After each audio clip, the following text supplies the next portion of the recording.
मित्रों, आज हम कुछ ऑटो कंपनीज के जो एंसिलरीज यूनिट्स होती हैं उनमें जो हमारे जो स्टॉक मार्केट हैं उसमें जो सेक्टर्स और सब सेक्टर्स आते हैं, उनमें जो कंपनियां आती हैं, आज हम उनकी बात करने वाले हैं। बढ़ते हैं अगले सेक्टर की तरफ। ये हमारा केमिकल का सेक्टर है। तो केमिकल के सेक्टर में जो हमारी पहला जो सब सेक्टर आता है वो डिटर्जेंट से जुड़ी हुई कंपनियां आती हैं। मुझे लगा कि शेयर को तुक्का का खेल समझ करके उसमें पैसे कमाना बड़ा ही आसान सा एक रास्ता है, जहां मैं बहुत ही कम समय में बहुत ही ज़्यादा पैसे कमा सकता हूं। तो कुछ लोग ऐसे ही सोचते हैं और कुछ लोग ऐसा भी सोचते हैं कि भाई मेरे पास कुछ पैसों का लोटा है, नदी बह रही है, चलो लोटे में जो है कुछ हम भी जो है भर लेते हैं, कुछ जल हम भी निकाल लेते हैं। लेकिन वो ये नहीं समझते कि भैया लोटा अगर आपने मजबूती से नहीं पकड़ा तो वो लोटा आपका उसी नदी में, उसी समुद्र में बह जाएगा और आपके हाथ क्या लगेगा? खाली हाथ। तो मित्रों, कुछ लोग ऐसे शेयर बाजार को समझते हैं जैसा मैंने अभी बताया, जबकि उलट शेयर एक रणनीति की मांग करता है। आप किस कंपनी में अपना निवेश कर रहे हैं, किस कंपनी के शेयर ले रहे हैं, उसकी मार्केट में स्थिति कैसी है, पिछले कुछ समय में उसने अपना जो परफॉर्मेंस है वो कैसा दिखाया है, उसमें जो शेयर के बाजार में जो है स्थिति है वो कैसी रही है, इन सभी बातों की जानकारियों को एकत्र करके ही निवेश करने की अपनी रणनीति बनानी होगी। सिर्फ कम कीमत देख करके, जुए का खेल समझ करके इसे खेलना, इसे खरीदना, इसमें निवेश करना बिल्कुल भी गलत होगा।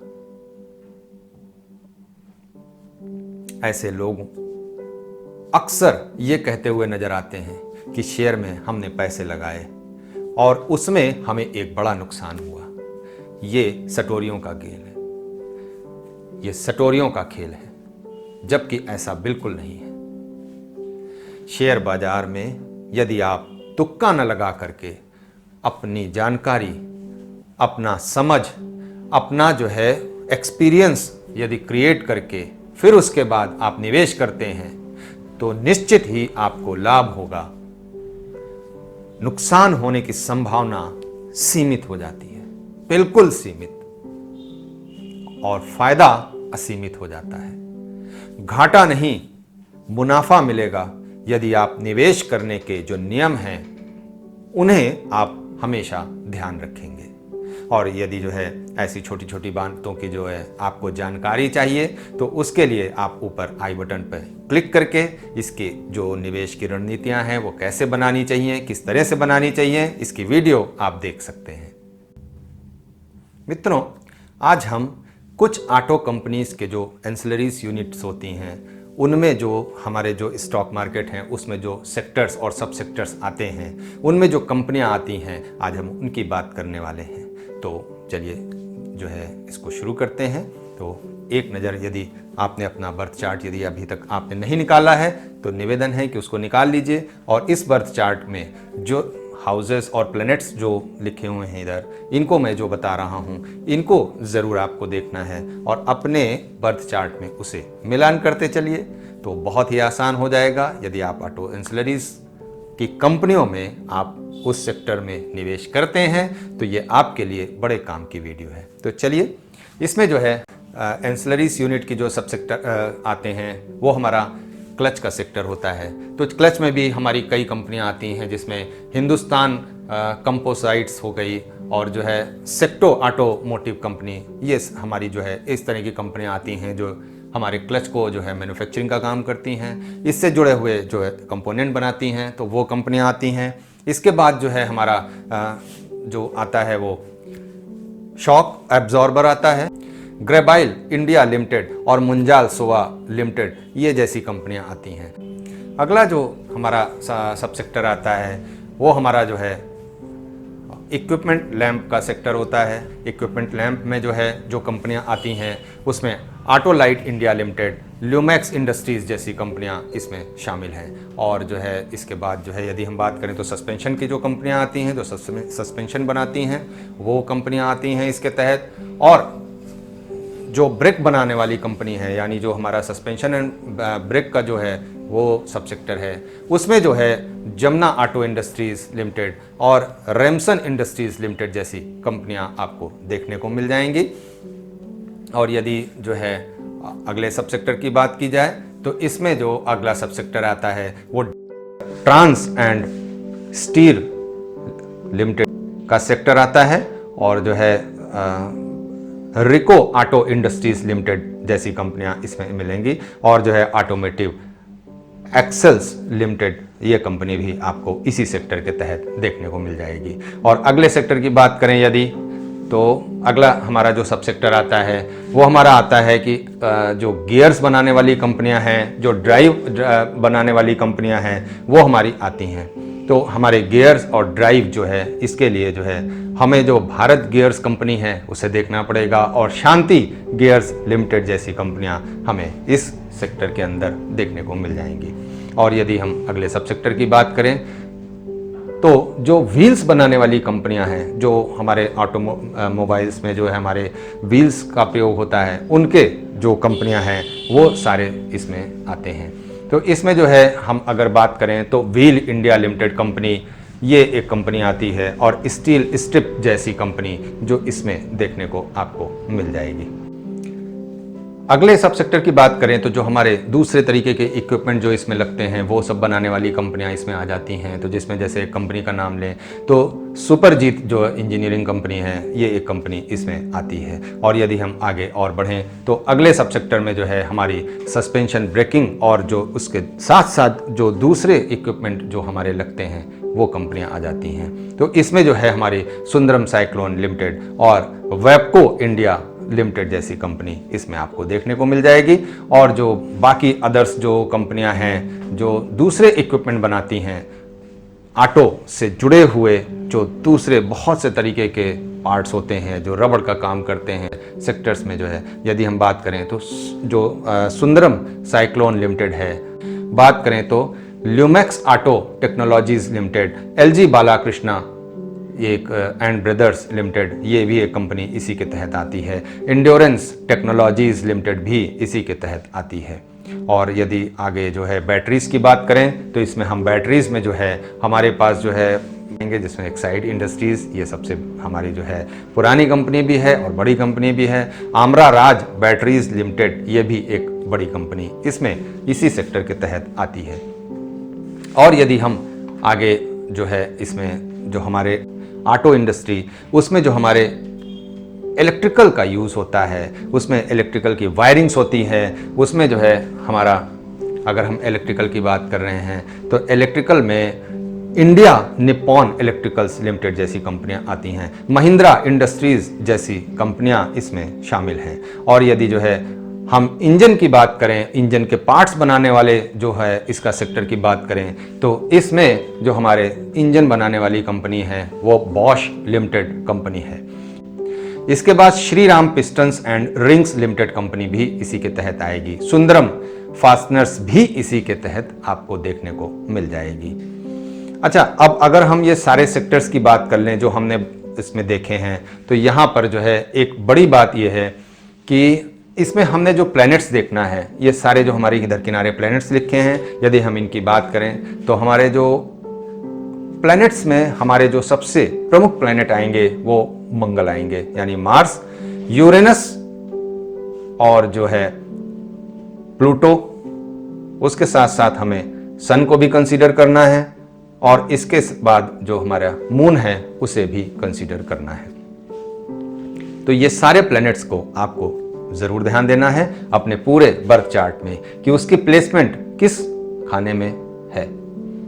और इसके बाद यदि आप हाउसेस को देख लें तो आपका 4th हाउस प्रोमिनेंस होना चाहिए, अच्छा होना चाहिए, उसमें किसी भी तरीके की कोई समस्या नहीं होनी चाहिए। और यदि समस्या है तो उसे दूर करके ही आप इस सेक्टर में निवेश करें तो आपको ज़्यादा लाभ मिल सकता है। और इसके बाद यदि हम बात करें 2nd हाउस की, तो वो हमारा 2nd हाउस और 5th हाउस, ये हमारा प्रोमिनेंस होना ही चाहिए। क्योंकि इसके बिना हम शेयर मार्केट से बहुत ज़्यादा अर्निंग करना थोड़ा मुश्किल हो सकता है, लेकिन असंभव नहीं। तो इसलिए जो है इन दोनों हाउसेस को भी हमें ज़रूर देखना है। और इसके बाद यदि हमारा ऑटो की बात हो रही है तो हमें 3rd और 9th हाउस को भी कंसीडर ज़रूर करना है। तो इसके बाद इन सारे हाउसेस के बाद यदि कोई सर्विस देने वाला जो कंपनियां हैं, अगर हम ऑटो एंसिलरीज में जो सर्विस दे रही हैं, क्योंकि जो ऑटो एंसिलरीज यूनिट होती हैं वो किसी बड़ी कंपनी को अपने जो है प्रोवाइड करती हैं, अपने जो इक्विपमेंट बना रही हैं या जो भी प्रोडक्ट बना रही हैं वो किसी बड़ी कंपनी को ही सप्लाई करती हैं। तो इसलिए एक प्रकार से इसमें जो है हमारा सर्विस का हाउस भी इंक्लूड जो है वो हमें करना ज़रूरी हो जाएगा। तो यहाँ पे हमें सर्विस का हाउस भी इंक्लूड करना है। तो अगर हम पूरे बर्थ चार्ट में देखें तो हमें 2nd हाउस को ही केवल सपोर्ट करना है, क्योंकि हमारा एक ही उद्देश्य है कि हम ऐसी कंपनियों में निवेश करके हम केवल वहाँ से फ़ायदा ही उठाने का जो हमारा लक्ष्य है वही है। तो हमें 2nd हाउस सबसे ज़्यादा इंपॉर्टेंस देना है, और 2nd हाउस के बाद 3rd, 4th, 5th, 6th, ये हमारा, अगर हमारा ये सेक्शन पूरे बर्थ चार्ट का यहाँ पर अच्छे प्लैनेट्स बैठे हैं तो आपको इस सेक्टर से बहुत ही अच्छा फायदा मिल सकता है। उसके बाद हमारा 11th हाउस, 9th हाउस, ये हमें देखना है, बस इतना ही। और इसके बाद यदि आपका ये सारे प्लैनेट आपके हाउसेस को सपोर्ट करते हैं और हाउसेस हमारा 2nd हाउस को सपोर्ट करता है, 1st हाउस को सपोर्ट करता है, तो आपको ऑटो सेक्टर में निवेश करके अच्छा मोटा लाभ जरूर लेना चाहिए। बढ़ते हैं अगले सेक्टर की तरफ। ये हमारा केमिकल का सेक्टर है। तो केमिकल के सेक्टर में जो हमारी पहला जो सब सेक्टर आता है वो डिटर्जेंट से जुड़ी हुई कंपनियां आती हैं, जिसमें हम तमिलनाडु पेट्रोल प्रोडक्ट जो है ये एक कंपनी देख सकते हैं। इसी प्रकार से जो है यदि हम आगे बढ़ें तो क्या हमारी जो ऑर्गेनिक और अल्कोहल बेस्ड कंपनियां होती हैं वो इसके तहत आती हैं, और जिसमें जो है इंडियन ग्लाइकोल लिमिटेड ये एक कंपनी आपको देखने को मिल जाएगी। और यदि हम अगला सब सेक्टर हमारा जो है ऑर्गेनिक मैलिक एनहाइड्रेट का आता है, इसमें जो है हम IG पेट्रोकेमिकल्स लिमिटेड ये कंपनी देख सकते हैं। जो बेंजीन बेस्ड कंपनियां हैं वो आती हैं, तो जिसमें जो है हम विनाती ऑर्गेनिक्स लिमिटेड जो है इस कंपनी को देख सकते हैं। और जो है हमारी दूसरी जो इसमें जुड़ी हुई केमिकल से जुड़ी हुई कंपनियां हैं उसमें जो है नवीन फ्लोरीन इंटरनेशनल लिमिटेड जैसी कंपनियां आपको देखने को मिल जाएंगी। आगे बढ़ते हैं। एक्सप्लोसिव का जो काम करती हैं वो कंपनियां आएंगी इसमें। सोलर इंडस्ट्रीज लिमिटेड जैसी कंपनियां इसमें जो है आपके शामिल हैं। और यदि जो गैस का काम करने वाली कंपनियां हैं वो गैस का काम करने वाली कंपनी भी इसके तहत आएगी, तो जिसमें जो है इंद्रप्रस्थ गैस का हम नाम ले सकते हैं, ऐसी कंपनियां इसके तहत आएंगी। और केमिकल में जो है कास्टिक सोडा बनाने वाली जो कंपनियां हैं, केमिकल में ही जो हमारी कास्टिक सोडा बनाने वाली कंपनियां हैं उनका जो है हम यहाँ पे नाम ले सकते हैं, जिसमें Gujarat alkalis and chemicals limited ये कंपनी इसमें शामिल है। टाटा केमिकल्स लिमिटेड का हम नाम ले सकते हैं। जो केमिकल में स्पेशलिटी रखने वाली कंपनियां हैं, जिसमें पिडिलाइट इंडस्ट्रीज लिमिटेड भी कंपनी हो गई, जिनका हम पेंट यूज़ करते हैं, एशियन पेंट। और जो है हमारा जो जयंत एग्रो ऑर्गेनिक लिमिटेड जैसी कंपनियां इसी सेक्टर के तहत आती हैं। पेस्टिसाइड बनाने वाली भी इसमें कई कंपनियां हैं जो पेस्टिसाइड का काम करती हैं। एक्सेल क्रॉप केयर लिमिटेड जैसी कंपनियां इसमें शामिल हैं। Bayer crop science limited company भी इसी के तहत आती है। और जो है यदि हम पूरे केमिकल सेक्टर की अगर हम एक बार बात करें तो पूरे केमिकल सेक्टर में जो हमारे जो प्लैनेट्स हैं उनकी जो मूवमेंट है वो कहाँ पर होनी चाहिए, पूरे ही बर्थ चार्ट में एक नज़र इसको भी देख लीजिए। तो इसमें जो है हमारे जो ये सारे सेक्टर्स आपके केमिकल से हैं, तो इसमें सबसे ज़्यादा जो हमारा इम्पॉर्टेंट रोल प्ले करता है वो नेपच्यून रोल प्ले करता है। तो नेपच्यून को अपने पूरे बर्थ चार्ट में जहाँ पर भी आपके नेपच्यून हो उसे ज़रूर ध्यान दीजिए, और वो किसको सपोर्ट कर रहा है इसे भी ज़रूर ध्यान दीजिए, क्योंकि नेपच्यून इसमें लीड करेगा इस केमिकल सेक्टर में। यदि किसी का नेपच्यून खराब है, वो 8वें हाउस को सपोर्ट कर रहा है, वो किसी ऐसे हाउस को सपोर्ट कर रहा है जो उसको लॉस की तरफ लेकर के जा रहा है, तो वहाँ उसे सावधान होना चाहिए ऐसी कंपनियों में निवेश करने के लिए। इसके बाद यदि हम बात करें तो हमारा जो है मार्स इसमें इंपॉर्टेंट है, प्लूटो इंपॉर्टेंट है, मरकरी इंपॉर्टेंट है। तो मरकरी को भी हमें ज़रूर ध्यान देना है, क्योंकि मरकरी जो है हमारी जो है भाई विचारों का कारक है। और इसके साथ साथ हमारे जो केमिकल्स में भी जो कंपनियां सर्विस देने का काम करती हैं, जैसे जो कास्टिक बनाने वाली कंपनी है, सोडा बनाने वाली कंपनी है, वो किसी साबुन बनाने वाली कंपनी को सर्विस प्रोवाइड कराएगी। तो इसमें जो हमारा जो हाउस है वो प्रोमिनेंस होना चाहिए, हमारा 10th हाउस। 10th हाउस का सपोर्ट हमें 12th हाउस से मिलना चाहिए। 12th हाउस के बाद हमारा 8th हाउस जो है वो सपोर्ट मिलना चाहिए इसमें 5th हाउस का और 2nd हाउस का। इसके बाद यदि आपका 11th हाउस प्रोमिनेंस है, बढ़िया है, अच्छे प्लेनेट बैठे हैं, सपोर्ट अच्छा मिल रहा है पूरे हाउस में। अब 2nd का लॉर्ड अगर आपका जो है 11th में आके बैठ जाता है तो यहाँ पर आपका 11th हाउस काफ़ी स्ट्रांग हो जाता है। 8th का लॉर्ड अगर आपका जो है 11th में बैठ जाता है तो आपका काफ़ी स्ट्रांग हो जाता है। अब 2nd का लॉर्ड 8th में आकर के बैठ जाता है तो यहाँ पर 8th हाउस आपका अच्छा स्ट्रांग हो जाएगा। तो इस तरह से आप अपने पूरे चार्ट में आप देख सकते हैं। और जो है इनसे जो केमिकल्स इंडस्ट्रीज़ लिमिटेड यानी केमिकल की इंडस्ट्रीज़ है उससे जुड़ा हुआ जो भी आप सेक्टर है, चाहे वो सब सेक्टर हो, चाहे वो कोई पर्टिकुलर सेक्टर हो कि भाई हमें सिर्फ केमिकल में लगाना है, तो आप इन्हीं सब बातों को अपने ध्यान में ज़रूर रखिए और इसके आधार पे आप निवेश करिए, आपको फ़ायदा ज़रूर होगा। तो आज यहीं तक रखते हैं, अगली वीडियो में फिर हम देखेंगे अगले और सेक्टर्स की तरफ जो है आगे हम जाएंगे।